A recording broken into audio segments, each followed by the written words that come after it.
اختلاف کو اگر آپ ختم کریں گے تو آپ انسان کو ختم کر دیں گے. اختلاف ہی تو اصل میں تنقید کا ذریعہ بنتا ہے، اور تنقید ہی تو علم کے آگے بڑھنے کا ذریعہ بنتی ہے. احادیث کا اگر ٹوٹل والیوم دیکھیں جو کہ رسول صلی اللہ علیہ وسلم سے منسوب کیا جاتا ہے، تو بعض ریسرچرز کے نزدیک وہ ان کی زندگی کو 3 گنا کرنے کے مترادف ہے. آپ اس بارے میں کیا کہیں گے؟ دیکھیے جی، بات یہ ہے کہ جو سب سے بڑا مجموعہ ہے وہ مجموعہ اس وقت مسند احمد بن حنبل کی صورت میں ہمارے پاس موجود ہے. تو اس کے ہاں جو روایتیں لوگوں نے گنی ہیں وہ زیادہ سے زیادہ تعداد اس کی کوئی 45-40 ہزار کے قریب پہنچتی ہے. تو یہ 45-40 ہزار جو فکریں ہیں، ان فکروں کو کہنے کے لیے کتنی عمر چاہیے؟ میرا خیال یہ ہے کہ ایسی باتوں میں بہت مبالغہ ہوتا ہے. ان کی شاید مراد سارے محدثین کی جمع کردہ احادیث سے نہیں، میں تو کہتا ہوں سب سے بڑا مجموعہ یہی ہے. یعنی اس جتنے بھی باقی محدثین ہیں ان کے یہی روایتیں ہیں. اگر مسند احمد بن حنبل میں باقی محدثین کی روایتیں شامل کی جائیں تو چند 100 ہیں جن کا آخر میں ضمیمہ لگا دیں تو مکمل ہو جاتی ہے. جی، آپ کا سوال. آپ نے فرمایا کہ جو فرقے پیدا ہوئے ہیں اسلام میں وہ ہمارے رویے سے پیدا ہوئے ہیں، اور وہ رویے ہمارے جو پیدا ہوئے ہیں وہ ایک چیز کو مختلف طریقے سے سمجھنے کے ذریعے سے پیدا ہوئے ہیں. ایک لوگ کچھ کہتے ہیں، ایک لوگ کچھ کہتے ہیں.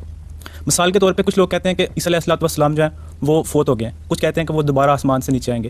تو آپ مجھے بتائیں کہ یہ تو وہی چیز ہوگی نا کہ ایک چیز کو 2 طریقے سے سمجھنے کی بات، اور اسی چیز پہ لڑائی جھگڑا شروع ہو رہا ہے. اختلافات، فرقہ بندی اس وقت بنتے ہیں جب ہمارے رویے میں خرابی ہوتی ہے. یہ میں نے نہیں عرض کیا کہ اختلاف سے یہ خرابی پیدا ہو جاتی ہے. دیکھیے، یہ 2 باتیں آپ نے بیان کی ہیں. اگر ان دونوں باتوں کے ماننے والے اپنی بات کو دلائل سے بیان کر دیں اور بیان کرنے کے بعد خاموش ہو جائیں اور یہ کہیں جی میں نے اپنی بات بیان کر دی، میرا نقطہ نظر یہ ہے، آپ کی سمجھ میں بات آتی ہے، بہت اچھی بات ہے. آپ کسی دوسری رائے کو مانتے ہیں، آپ اس پر عمل پیرا ہو جائیے، کوئی خرابی پیدا نہیں ہوئی. جب ہم اس کو جتھا بندی کا ذریعہ بنتے ہیں، دوسروں کی تکفیر کرتے ہیں، ان کو فاسق و فاجر قرار دے دیتے ہیں، ان کو دین سے نکالنے کی کوشش کرتے ہیں، اصل میں یہ خرابی ہے. تو یہ رویہ یہ چیز ہے. اختلاف کو اگر آپ ختم کریں گے تو آپ انسان کو ختم کر دیں گے. اختلاف ہی تو اصل میں تنقید کا ذریعہ بنتا ہے، اور تنقید ہی تو علم کے آگے بڑھنے کا ذریعہ بنتی ہے. یعنی اگر اختلاف نہ کیا جاتا، ارسطو سے اگر نیوٹن اختلاف نہ کرتا اور نیوٹن سے اگر آئنسٹائن اختلاف نہ کرتا تو آپ یہاں بیٹھے ہوتے آج. یہ اختلاف ہے جس کے نتیجے میں علم آگے بڑھتا ہے. اختلاف خرابی کا باعث نہیں بنتا. خرابی معلوم ہے کیا تھی؟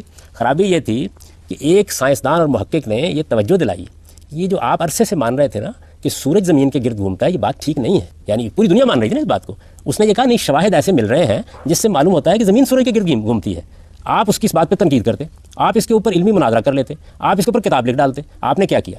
آپ کو معلوم ہے تاریخ میں کیا ہوا؟ اس شخص کو کٹارے میں کھڑا کیا گیا، چرچ کے بڑے بڑے زعماء بیٹھے، اس کے خلاف ایک پوری عدالت لگائی گئی، اور پھر اس کے بعد اس کے لیے سزا سنائی گئی کہ تم نے یہ بات کیوں کہی ہے. اور وہ یہ کہتا ہوا یہ رخصت ہو گیا کہ میں اپنی بات کا انکار کرتا ہوں سزا کی وجہ سے، لیکن بہرحال میرے انکار کرنے سے زمین سورج کے گرد گھومنا بند نہیں کرے گی.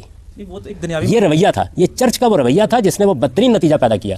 یہ رویہ اگر نہ اختیار کیا جاتا تو کچھ بھی نہ ہوتا.